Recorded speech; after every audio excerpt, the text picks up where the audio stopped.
So this is the number 21 on AMC 10A 2023.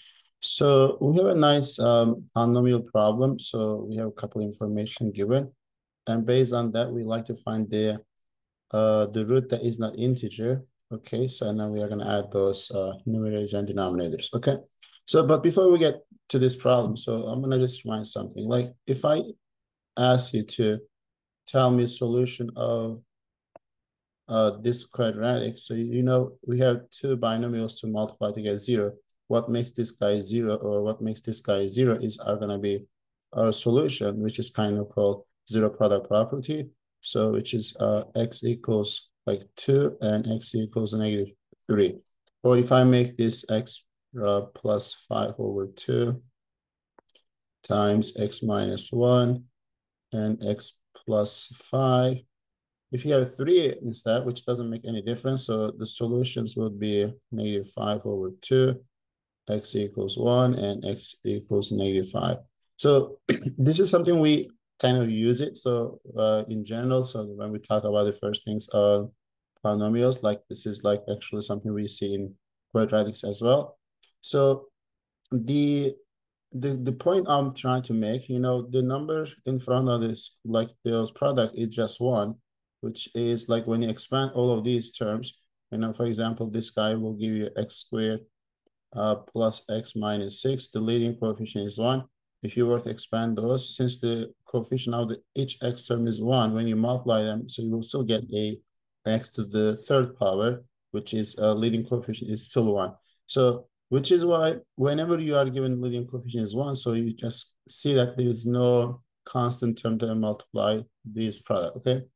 Well, I'm trying to talk about this because if you are told, you know, let's say a polynomial, so let's say P of x is equal to x minus 2 times some other polynomials, okay? So anything.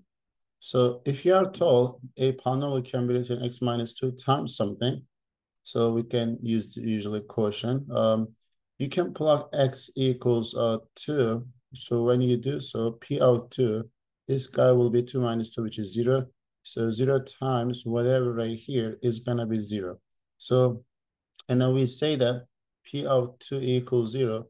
Since when you plug 2, the result is 0, which is like going to tell us P of x is actually divisible by x minus 2.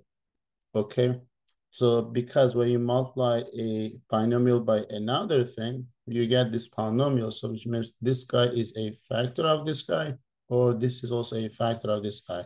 Okay, so that is called factor theorem. So what I'm trying to say to make in general, so if you have P of x equals x minus, let's say, a times Q of x, okay, let's say this is a quotient. When you divide this by x minus a, if you want to make this right side to be 0, you need to plug x equals a, so we can get this product to be 0.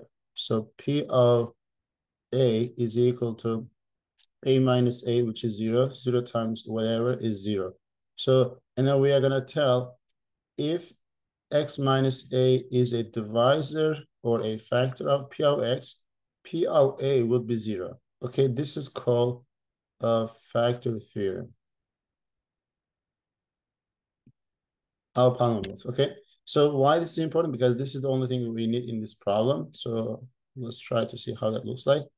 So we are told 1 is a root of this polynomial. So this is kind of a polynomial minus 1 is divisible by 1. So if you have x like equal 1 as a root, let's just imagine in this case, a is a root because when you plug a, the result is 0, which means if 1 is a root, I can just say this, P of x minus 1 can be written as, if x, like 1 is a root, so x minus 1 times something, I'm going to call quotient 1, has to be multiplied to get this polynomial.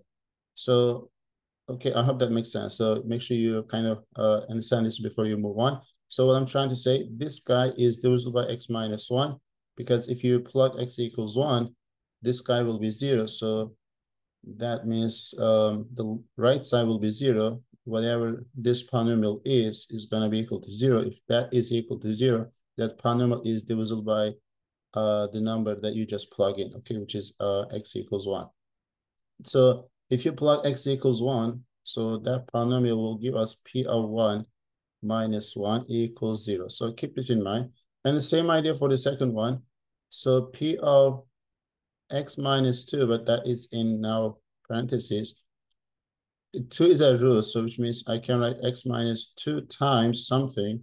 So another like portion, I will say, which I don't really care because I'm going to make that 0 anyway.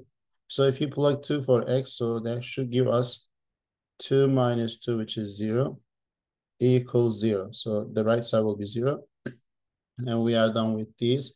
The third one is telling us p of 3x is going to be my polynomial. So since 3 is a root of this polynomial, so x minus 3 times quotient, which is maybe different, has to be.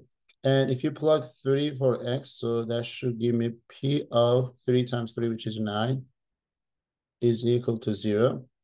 And the last one, 4 is a root of 4 times p of x. So this is a polynomial is divisible by x minus 4, basically. And that is going to be multiplied by another polynomial. Again, we don't really care about those because we don't need it. At then we double cancel. Only thing we need to say, we need to show this polynomial is divisible by x minus 4.